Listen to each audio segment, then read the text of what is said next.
Bonjour. Quel âge avez-vous? 55 ans. Êtes-vous malade? Je ne dirais pas ça. Vous auriez dit quoi? Je suis souffrante par moment, ouais. Vous êtes souffrante par moment. Voilà. Et donc vous êtes souffrante depuis quand? Quelques années, depuis... C'est quoi l'accident? 2008? Depuis 2008? Oui, je vois. D'accord. Donc c'est arrivé brutalement ou c'est arrivé progressivement cette histoire? Alors, c'est à l'issue d'un accident de la route. Quelles sont les répercussions de la maladie sur votre quotidien? J'ai par moments des difficultés à me mouvoir, à faire certaines tâches ménagères comme étendre des vêtements, balayer, serpiller. C'est très compliqué par moments.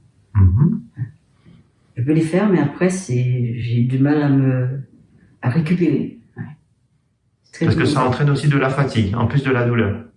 Beaucoup. D'accord. Et finalement, quand on vous regarde, est-ce que ça se voit? Non. On a du mal à croire que je suis souffrante. Parce que, déjà, c'est pas dans mes habitudes de me plaindre. Et il faut bien faire face à la vie, d'une façon ou d'une autre. Donc, je ne laisse pas transparaître cette douleur-là. Comment vous le vivez, là, tout ça? Toutes ces répercussions dans le quotidien? C'est pas toujours évident parce que je suis confrontée au regard des autres qui ne comprennent pas toujours.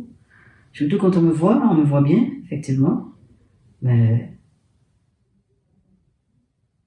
Il est encore douloureux. Oui. Et cette douleur elle-même, vous la vivez comment?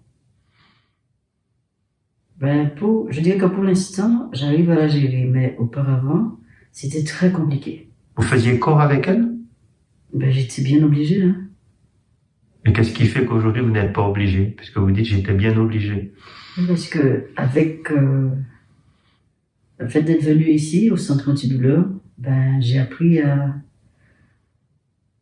Déjà, le fait qu'on ait entendu ma douleur, ça a été quelque chose pour moi, une sorte de délivrance. J'avais ce sentiment d'être perdue au départ.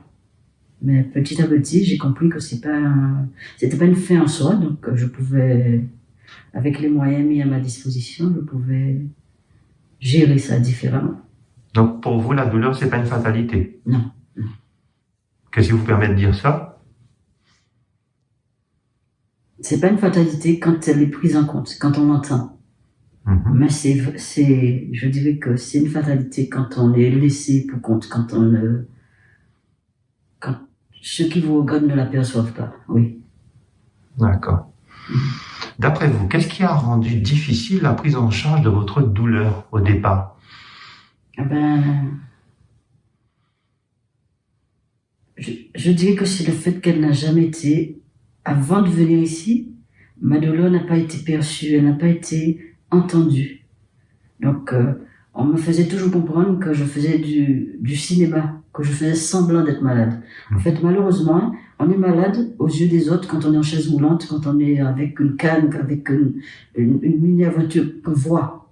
Mais quand les autres ne perçoivent pas votre douleur, quand ils ne la voient pas, vous êtes bien. Et ça fait mal parce que on se retrouve avec sa douleur. La douleur, elle est là, elle est en train de vous miner. Et pourtant, on est obligé de faire comme si de rien n'était, quoi. C'est ça. Tout simplement parce que les autres ne vous voient pas affaissés, ne vous voient pas en difficulté. En difficulté, voilà.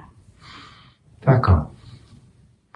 Vous pensez que le contexte culturel peut jouer sur la perception de la douleur des autres ou pas? Absolument. Et qu'est-ce que vous auriez dit sur le contexte guadeloupéen? On en revient à la question de tout à l'heure. Hein. Quand les autres ne vous voient pas mal, ils ne comprennent pas. Donc, Et vous pensez quoi du Quimberlé de Parmoli? Ça, c'est ce qu'on apprend depuis jeune. Et c'est ce qui fait qu'on fait corps. Enfin, moi, quand je fais corps à la douleur, effectivement, parce que plus on se laisse abattre, plus on a tendance à perdre pied. Mais mais moi, me battre, ça m'aide à rester debout déjà et à gérer mieux cette douleur-là, ouais. Mais est-ce que parfois c'est pas là qui raide? Parce qu'on se bat tellement et on veut tenir tellement que parfois peut-être on s'isole aussi. Et que finalement on n'a pas l'occasion finalement de mettre des mots sur les mots. On s'isole. On s'isole, c'est vrai. C'est vrai. On se bat, mais on s'isole, et c'est malheureusement, c'est ça la société qui nous pousse à ça.